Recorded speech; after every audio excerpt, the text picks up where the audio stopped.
we're going to do something, all right? So for the next 30 seconds, there is going to be silence. We should only hear the whirrings of the aircon. So I'm going to set a timer, okay? No talking, no mumbling. If you have to cough or sniff, that's okay, all right? Setting the timer. You can close your eyes, you can keep them open. 30 seconds, go.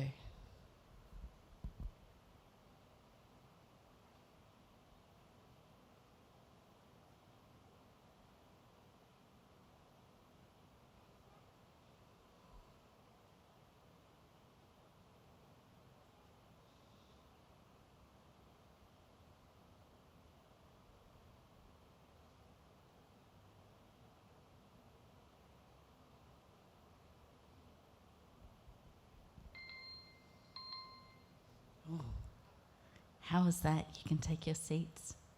How was it? 30 seconds? Being quite still? Was it almost a bit unnerving? I know for me, I was prepared for it to happen and I was still watching the time. Are they gonna throw, I don't know, tomatoes at me? Are they gonna be what's she doing? Who started to kind of get a bit who wanted to be is everyone else standing? Who was ugh. Have you noticed the amount of noise in our lives? I know those of us who are over a certain age were kids these days, their music. And then when we were teenagers, our parents went, kids these days. I got in trouble for having Electric Dreams on loud. My dad came in and he went, "Is that an electric guitar I hear playing in your room, Tanya?" I went, click, yeah, sorry. There's so much noise in our lives. It bombards us. Music, everywhere, vying for our attention. Music in the shops, different music in the different shops. You go, oh, okay, this is one shop. And then I go out, oh, well, okay, there's music in the mall. And there's music in a different shop. I was in a shop the other week, and every time I go in there, I think, oh, I'm not going to go in there again. But, it's so alluring. They always have sales. I'm saving money every time I go into that shop. Anyway, I was in one of these shops, and the song playing had so many expletives. I'm talking not just mildly suggested. I'm talking in your face, bleh, bleh, bleh, bleh. And I was they're not even attempting to hide it, And then I'm looking at the young girls at the counter who are not even moved. And I was oh, Netflix, emails, ads, the next level in our game. It's always shouting at us, demanding our attention. Buy this, shop here. I'm a marketing person's dream. Just even when we're getting coffee, I'm ooh, I'm going to get these shiny things on my car. Paul's why? Because it's shiny and it's for Christmas, and why wouldn't you? I am that person. However, society, it's just everywhere, demanding our attention. Everything seems to be a demand. That's just in the atmosphere. We seem to feel the need to fill every waking moment with noise, and it's almost as if we can't stand to be around silence. Now, it has been noted that people are only okay with being silent when they're in the presence of someone they feel comfortable with. When they're with those people, it's just lovely to sit and say nothing. Those of us who courted, you sit across. Probably, well, for us it was Hungry Jack's because we couldn't afford anything else. And you just sit there, don't have to say anything, just look at each other. It's actually quite interesting that you do that right in the beginning of your relationship, and then as time goes on, you actually don't need to say anything. It's okay to just sit there. probably don't look at each other as much because like there's a bit more wrinkles and it's like, oh man, she needs to get some filler. No, yeah. But, you know, like interesting, the beginning of your relationship, you know, as you become more comfortable. But you just sit there because you enjoy each other's company. My key scripture today is from, I nearly said pastor because it's PS, Psalms 46, verse 7 to 11. I'm going to give you the whole section here, but we're going to focus on one little bit, and I'm sure you can figure it out when I get to it. The Lord Almighty is with us. The God of Jacob is our fortress. Come and see what the Lord has done, the desolations he has brought on the earth. He makes wars cease to the ends of the earth. He breaks the bow and shatters the spear. He burns the shields with fire. He says, be still and know that I am God.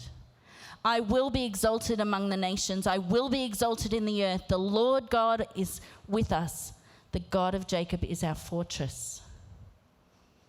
Be still and know that I am God. See, the only way you can be silent around God is if you're comfortable in his presence. Or if you want to learn to be comfortable in his presence. And the way to learn to be truly comfortable in his presence is to just start practicing being quiet in his presence. I remember when David was a toddler, and he would fight having his nap because he was one of those on-the-go kids. Like, you know, if he wasn't talking, he was running or he was climbing, or, you know, one time he came down crying because he'd spent the last little while figuring out how to stick on the wall like this. You know, always on the go. Why can't I stick on the wall? Dude, because you're not Spider-Man. But I am Spider-Man. I've got the clothes. I believe I'm Spider-Man. Always on the go. Always on the go. But this is how I would get him to go to sleep. Because if he didn't have a sleep, I needed him to have a sleep. It's just one of those kids that can just keep going and going. Energizer Bunny. But I would have to lie with him, and it would only be a couple of minutes, not even. And it'd just be no talking. Shh. Just lying still. And he would always fall asleep and have really good sleeps. Now, I don't know if you realize this, but we actually all go to sleep by pretending to go to sleep. Nobody just is like, oh, I'm walking along, oh, I've fallen asleep. The people that do that have a condition that is not, they need, because that's dangerous. But what do we need to do? We have to be in bed or on the couch, and we have to close our eyes. Just be still. Now, if you're like me,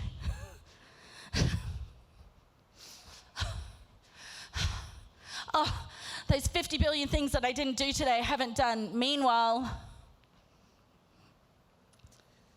we've learned that he has to stay up late, otherwise, I have to go to sleep first, otherwise I won't fall asleep.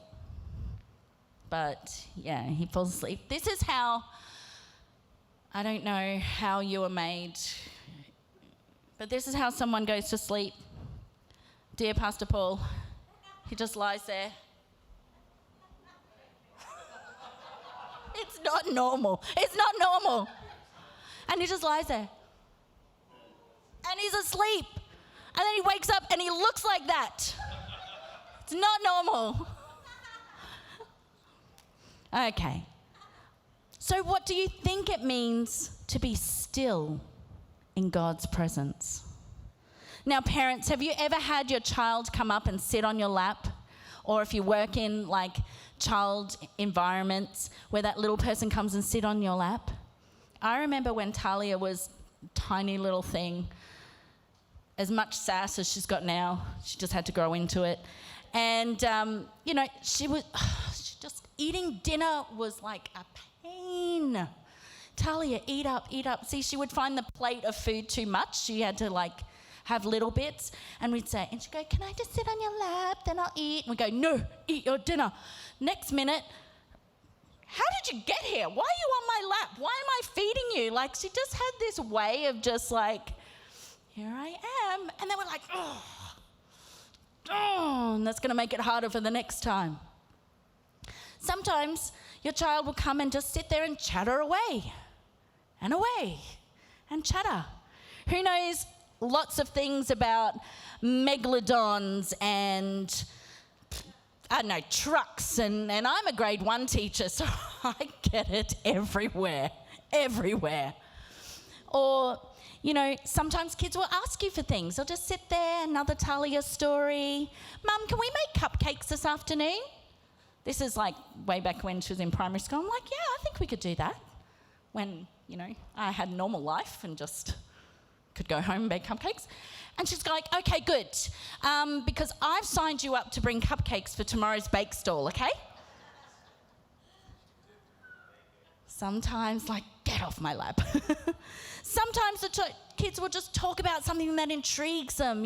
That's when you have the best conversations. But every once in a while, your child will just crawl up onto your lap and just sit there. They don't want anything. They don't even want to talk about anything, and those are the best times.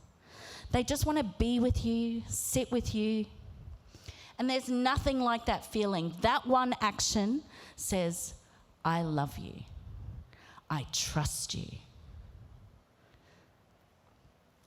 I am safe with you. Now, when people pray, now I've used the word people because that means then it's not about us. It's not about me. It's not about you. If I say people, we all go, yeah, that's for the other people, okay? But it's really about us. What do? We say, right, I'm going to have my prayer time. I'm going to have my quiet time.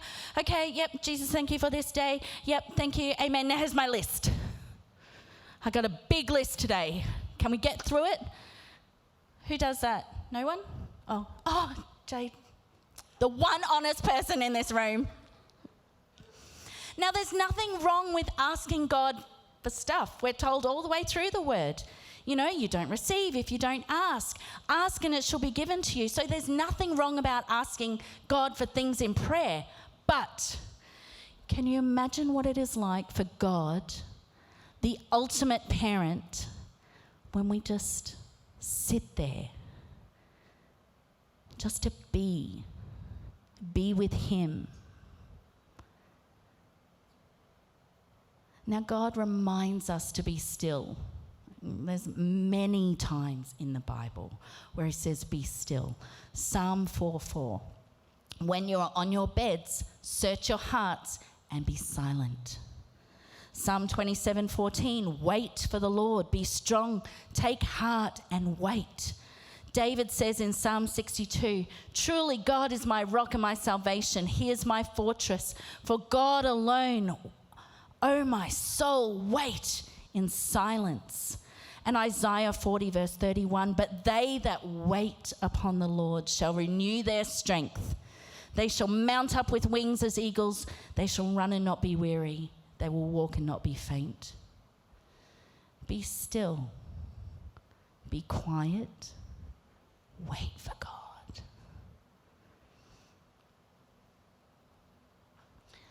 But see what happens when it's really quiet? It feels empty. Because you're just waiting.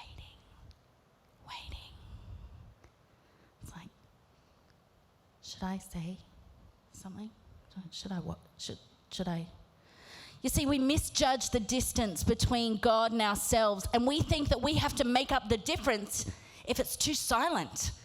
It's like, God, okay, maybe you didn't hear me about my other prayers. I kind of need that answer today. I need it now before I leave my little quiet space and go out into the whirlwind that's about to happen. So let's clarify the sense of being still. It does start to sound a little bit like Eastern religion, yoga, meditation, be still, be silent, breathe in, breathe out. Now, yoga or the meditation is actually the art of doing nothing, of breathing, emptying your mind. Bad. This is not about yoga. This is not about meditation. Because if you don't fill yourself with God, something else is going to fill it. Okay? Now, I've seen some pretty scary evidences of those voids being filled. Trust me, you don't want to be a part of that. You don't. Yeah. It's great when they come out and they're gone, but the process, whew. Jesus tells us in Matthew 12, when an evil spirit comes out of a man, it goes through places seeking rest and it doesn't find it. But then it says, I will return to the place that I left, and it finds the house unoccupied, swept clean. Why wouldn't you want to go back into that clean, nice, beautiful place? But if you fill it with God, then that evil spirit goes, I'd rather go into those pigs over there. Jesus is saying you can't just empty yourself and expect everything to be good. We don't want that. So that is not what we're talking about when I'm saying be still. When God asks us, actually it's a command. When he says to be still, he's not asking us to do nothing. He simply says, what? Be still and know that I am God. See, when we're told to be still, this is the call for us to stop fighting the whirlwind. Be still. GT spoke about that experience that he had this morning. Now, the word still is a translation of the Hebrew word rapah, meaning to slacken, let down, or cease. It is a picture of two people fighting until someone separates them and makes them drop their weapons. It also has the meaning to heal or to be healthy. Coincidence? Often we interpret the command to be still as being just quiet in God's presence. No, quietness is only one part of it. To be still means stop frantic activity here as well. To be motionless, unmoving. Now, if you're someone like me, you've got 50 tabs open all the time. So for me, the way to be still, I have to get up very early, be very quiet, except the dog knows, so I have to let her in, but she knows, so we have our little routine, and then she waits for me to go into the room where I have my quiet time, and she's like, is she going? Yep, okay, I'm going on the couch. So even my puppy knows our routine. Now, know that I am God. In this instance, it means acknowledge, be aware. How does acknowledging God impact our stillness? Well, we know that he is omniscient, all-knowing, omnipresent, present everywhere, omnipotent, all-powerful. He's holy, sovereign, faithful, infinite, and good. Acknowledging him implies that we can trust him, that we can surrender to his plan because we understand who he is. Be still and know that I am God. In verse 9, it says, he makes wars cease to the ends of the earth. See, fear abides in times of war. We're watching it on our news now all the time. And there was Graham Cook had shared an illustration once where he had a vision where he was on the battlefield and the enemy was pursuing him. He was just a little bit ahead, but it was like he was surrounded by the enemy. And in the midst of all of that chaos and fear and running and, am I going to get away? What is happening? He sees a tent, just a small tent in the middle of all of that. And he hears this voice that says, go into that tent. Okay, I'll go into that tent. And see, he goes into the tent and he pulls the flap down. The minute he pulls the flap down, the enemy runs past him. They don't even notice that he's gone because they're still pursuing. And in it was that place where the Lord said to him, this is what my refuge feels like. It doesn't mean the enemy's gone. The enemy's still there. It doesn't mean you're not on the battlefield. The battlefield's still there. You're in the middle of it. But this is my refuge in the middle of it. Be still. Be still. Now, the fear we feel today, we are so blessed to be in a country where we are not ravaged by physical war. We don't have bombs dropping on, our houses. We don't have police coming in our door saying, are you preaching about Jesus? We don't live in that society. We are so blessed. But the fear we carry in our society, in this Western society, is the fear of missing out on something that somebody else has. Missing out on something important that will never catch up to what somebody else has, or the fear that somebody's going to take what's mine. People share everything on social media and then they go, how dare you take my idea? It's like the minute you put it out there, it was up for grabs. Yeah, but that's my idea. Fear of missing out. I have JOMO, the joy of missing out, because I actually am one of those people. I love being by myself. I love being, just where I can recharge being by myself. So this isn't, but I have seen in my own household, there are many situations where, who would like this? Yep, me. Are you hungry? No, but I don't want to miss out. Who wants to sign up for, singing lessons? I do. Can you sing? No, but I don't want to miss out. You're all thinking it. We fear, and whether we admit it or not, we do. Like, oh, look what this person's doing. We talk about it being the highlight reel, but I wish I had a life like that person. Oh, they never look like they're sad. Are you going to post your sad pictures on Facebook and social media? No. If only we could see the truth. There's nothing to fear when we rely on God. He is our strength and our very present help in times of trouble. Jesus knew and understood this when he and his disciples were on a boat in the storm. He was sleeping on a pillow, and his disciples didn't like it that he was doing that, and they were scared. Don't you care that we're going to die?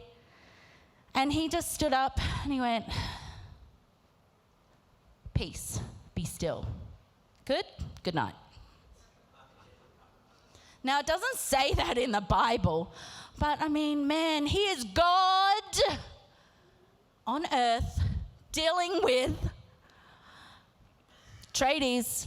We love tradies, but he was a rabbi, so there are certain scholarly applications. That's why there was such a divide.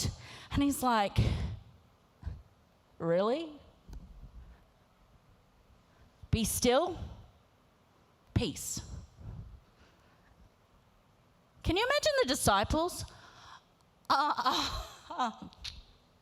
Did you wake him up? I didn't wake him up. You woke him up. Well, you told me to wake him up. You're scared. No, you were scared. The raging storm was brought to a halt and the sea calmed to nothingness in an instant. And he simply said, be still. And it was enough. Can you believe this for your own life as well? The Lord is our very present help. Present. Not a present, but it is a present because he's given it to you. Our very present help in times of need. It didn't just work then. It won't just work in the future. It's working now. You just have to be still and know that I am God. A pastor asked his congregation once what their favourite Bible verse was, and one young lady's answer shook him to the core. She raised her hand and said, "Well, my favourite verse of the Bible is, 'Be still and know that I'm God.'" You see, she had a palsy condition, and there were times when she would shake uncontrollably.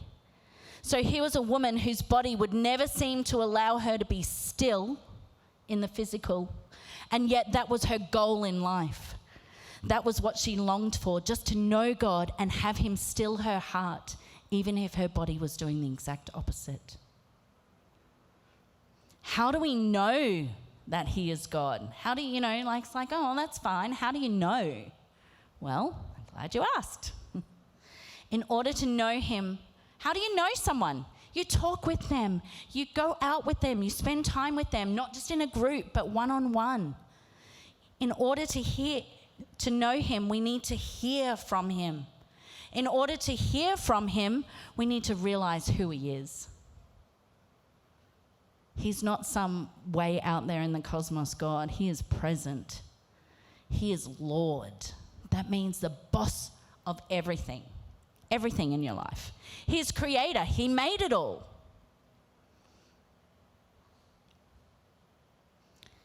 To listen to us, to God, this is how I think he would listen to us. He's respectful, focused, be still. You see, being still and focused is actually a learned skill. It doesn't just come naturally. In fact, it needs to be developed through much repetition and intentionality. Now, it's no secret that I teach grade 1. I have to teach them every day how to be still, how to be focused. I have little pictures just like where they sit on their carpet, and it says, "We are focused listeners." And every day I have to say, "Are we focused listeners?" They go, "Yes, we are," as they're like ruffling over here and doing something over here. And it's like, okay, well, we are focused when we are respectful. Show me how you sit respectfully. And then there's a whole other gamut of stuff that I have to show them and teach them. You have safe hands, safe feet. It doesn't come naturally because we are made to move, especially little people. When you listen respectfully, you are quiet. You make eye contact, which means the person you're communicating with knows that you are intentionally listening. You are still. Have you ever tried to have a conversation with somebody who is like, or they're like, "Oh, wait, just keep talking, I'm just going to answer this email." It's not focused listening. And if you think you can pray to God while lying down, "I'm just going to wait until I'm going to bed, so it's the last thing I do before I go to bed, before I fall asleep," and you lie down and you go, "Dear God, thank you for this day." Oh, wait, sorry, I was praying. Sorry, God, I was praying. Okay, dear God. Doesn't work. If you found the answer to praying while you're lying down on your pillow, please let me know. Please let me know. I'm sure there's a book waiting to be written about how to do that. What about while you're doing work? Okay, I'm going to set my time to pray during the day. Just wait a minute, God, I've just got to finish this. We need to be still, focus on God, and that means stop talking out loud. And out loud in your head as well. Close those tabs. Have you heard of a person called Susanna Wesley? Some have. Well, if you haven't, perhaps you've heard of John Wesley or Charles Wesley, Wesley Methodist Church. Susanna was the mum of the Wesley clan.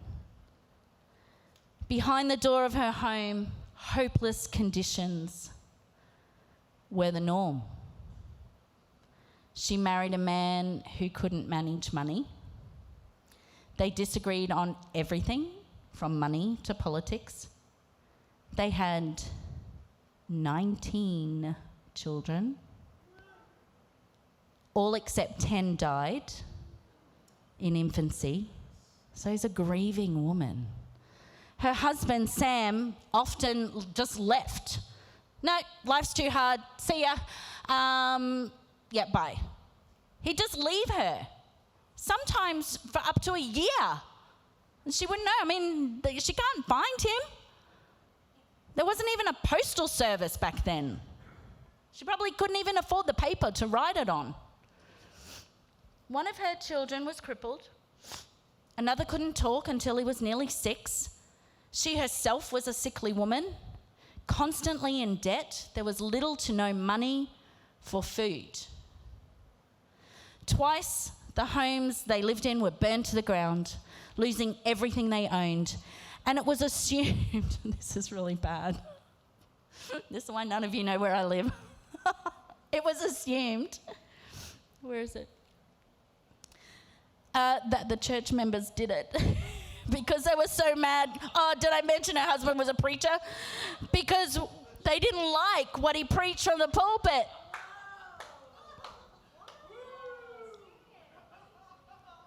Just send me an email. Don't burn down my house. Just send me an email. Pastor T, didn't like what you said, okay? And I'll go, okay. Don't burn my house down. This preacher, her husband, was a preacher, and he's leaving, and he's gambling, and he's going through money, and it's like this poor woman. So bad. Someone slit their cow's udders so they couldn't have milk. Like, what a horrible thing to do. Anyway, when she was young, she promised God that for every hour she spent in entertainment, just things for herself, she would then give him back an hour in prayer and studying the word. Okay? She probably made that when she was 6. I don't know, I'm just guessing. But obviously before all of this stuff happened, you know? Isn't that amazing when we're young and naive and we go, I'm going to serve you no matter what, God. Yeah, every altar call. Yeah, I'm there. I'm going to serve you no matter what.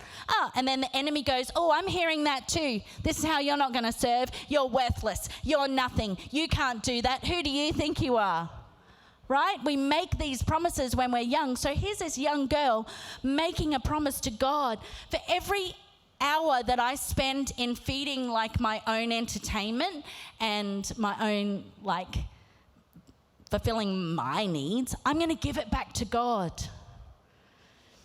Obviously, taking care of the house, raising so many kids, made this commitment nearly impossible to fulfill. She didn't even have time for entertainment.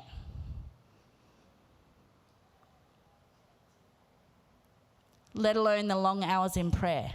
She worked the garden, she milked the cow, when she got a new one.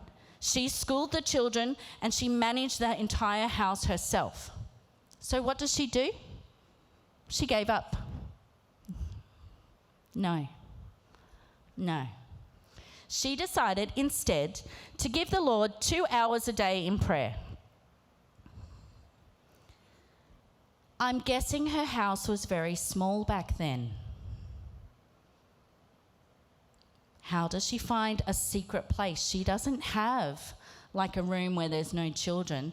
I'm finding it very hard to find a room where there's no children in my house. And I only have 8 people in mine. She had 20 in a house that's probably as big as like my living room. So this is what she did. I love this story of her, this biography. So she advised her children that when they saw her with her apron over her head, that meant that she was in prayer and couldn't be disturbed. Imagine your kids, you come in and there's mum in the middle of the chaos.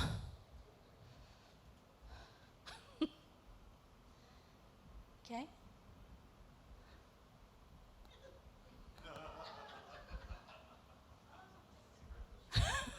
right? Now imagine if my kids came home and saw that. No respect. No respect. They would laugh, they would jump. My husband would go, "What are you doing?" But she was so devoted to her walk with Christ and praying for her children, praying for her family, and gaining more knowledge in the word that it didn't matter. She was like, okay, if I don't have a space, I'm going to create one. I'm going to sit. I mean, even as a parent and as a teacher, that is some child management. No, not child management, behaviour management. Sorry, we don't manage children. Cut that out, the thing. We don't manage children. We encourage good behaviour. Imagine they all go, oh, yeah, she's praying. Go. We have an auntie that does that. 86. I'm telling you, her house could burn down. No. She lives on the north side. We visit when we can. Knocking on the door. Who is it? It's Paul and the family. Sorry, praying. Actually, I don't even know if she actually will answer. Nah. So we just have to wait until she's finished. She's like, I will not. Actually, it's really funny. 2 spinster aunties, this is just a side. 2 spinster aunties, one's like, I can't wait for the Lord to take me home. She's 89. Meanwhile, Auntie Sarah's like, no, we still have praying to do. We still have things to do. Just had cataract surgery. One's got I think that only just in the last few years they stopped cooking for big families, the gift of hospitality on their life. One's like, take me home, Lord. The other one's like, no. And she actually did this with her little bony finger. No, Mita, no. We've got things to do. God's got things for us to do. That's right. Just like Susanna Wesley. Even in the midst of her chaotic world, she had learned how to be still and know that I am God. She knew that one day her hard life would be over and that she alone, not with her kids, not with the people that burned her house down, she alone would stand before the throne of God and have to give an account of how she lived her life. Now, we look at her life and we go, wow, you've got every excuse in the sun, under the sun, to go, to leave. Okay? Your husband left you, you're poor. Just, Job's wife said, why don't you just curse God and die? She had every, in our modern day language, every right. You do you, Susanna. Your life is hard. You don't even get counselling. She's like, I don't have time for counselling, but I've got time to do this. I'm going to sit here. I'm going to sit under my apron because that's all I have. I'm too poor. I don't even have something else, but I have this apron and I've got this space and I've got him. Her sons, John and Charles, were gospel superheroes of the faith. If you've been around long enough and heard stories of the faithful long enough, they are superheroes in the faith. John Wesley preached to nearly 1 million people in his day, back hundreds of years ago. At the age of 70, he delivered a gospel message of salvation to 32,000 people without a microphone. He brought revival everywhere he travelled. His brother Charles wrote over 9,000 hymns, many of which are still sung today. Anyone heard of Hark the Herald Angels Sing? because they had a mother, their one parent who understood what it was to be still, to know that I am God. So how about we stand now? And we're just going to do another 30 seconds. And we're going to be silent for another 30 seconds. Based on different things that you have taken on board this morning, different things that you're like, yeah, I'm going to grab hold of that. Let's see how these 30 seconds are different for us. Now, this is just between you and God. So we're just going to stop all movement. Oh, you can sit down. Yeah. We're not mannequin challenge. All right. Be still. Know that He is God. Time is on.